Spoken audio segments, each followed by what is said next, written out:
Hey guys! I'm here to talk to you about Samara. This is a Cwali game, but it's also being reproduced by Tasty Minstrel in this little package. So I actually have both at the moment, and I will be demonstrating on the TMG version. But as games go, they're pretty much the same. This is just a smaller box and probably will be easier to get in the near future.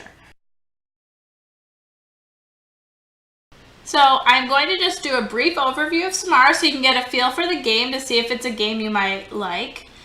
It is a fast 45 to 60 minute game, and it plays up to 2 to 5 people, which is great. I love 5-player games. Always looking for more. In the game, you'll be collecting tools and buildings to help grow your city of Samara and hopefully become the most influential at the end for getting the most points and accomplishing the most for your city. You'll be using workers to do these actions. On your turn, you could do one of 4 actions. You can collect a tool, build a building, make a baby, or vacation. And I'll get to each one of these. Generally, at the beginning of the game, you'll be collecting tools. They are very small and probably hard to see, but they are on these buildings. It's printed on the board for how many players. So if I were playing with more players, there'd be more of these tiles on these different spaces. Printed on the board to help easily set up the game. I set it up, you put out these random buildings. There's a stack of more buildings that aren't in the game, but could be used for different games.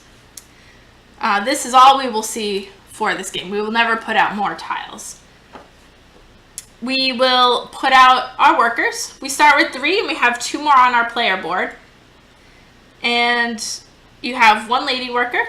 Each player puts theirs out, and then in reverse order you put out your strength 2 manly man tokens.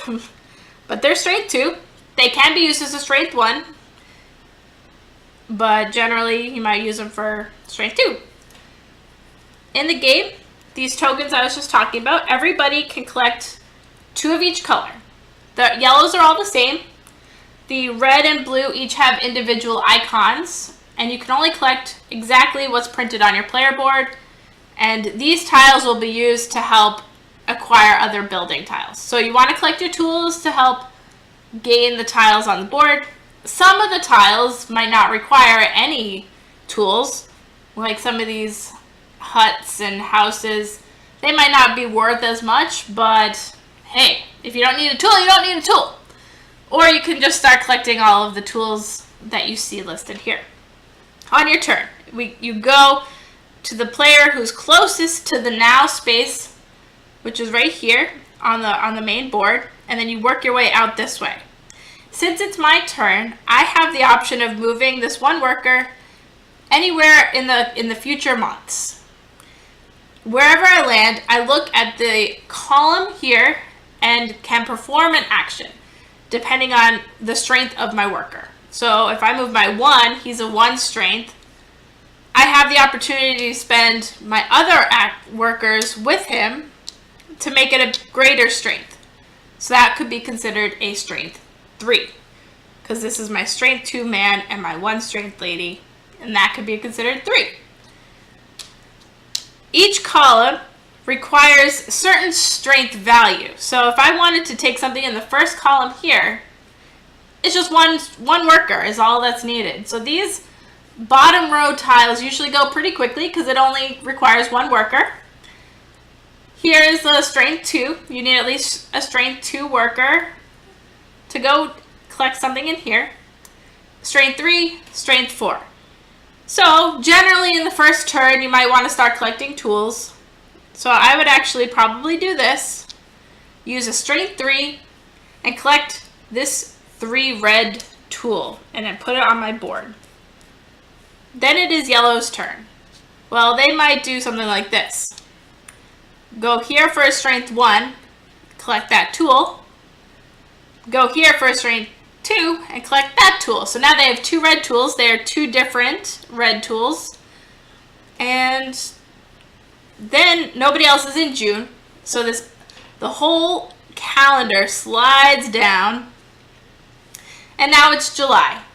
We look and see whoever is in order, again, starting with the player closest to the main board, and go out this way. So at this time, I do have a red tool, so I could spend my 1 worker to go here, collect this tile. It cost 1 red tool. So, okay, that's all I need. I don't need to spend the tool. I just have to have it. Some of the buildings might require you spending the building tool. Like this boat here. Pay 1 yellow resource when buying the boat back to the board.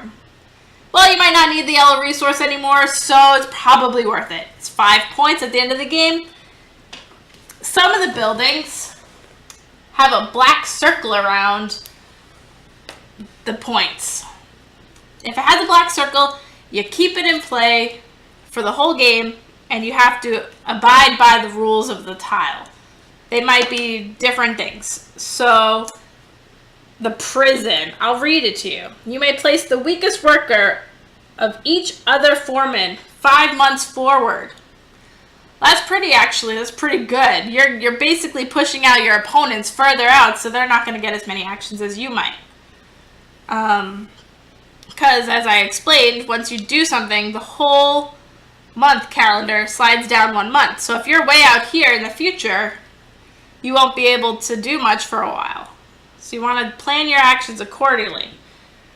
What's nice about your player aid is that all of the buildings are listed right here and what they do, so you don't need to remember everything right off the top of your head. It's all right here.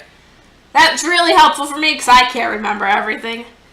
Even the more I play, you do what you can, but it's so nice to have this handy dandy player aid.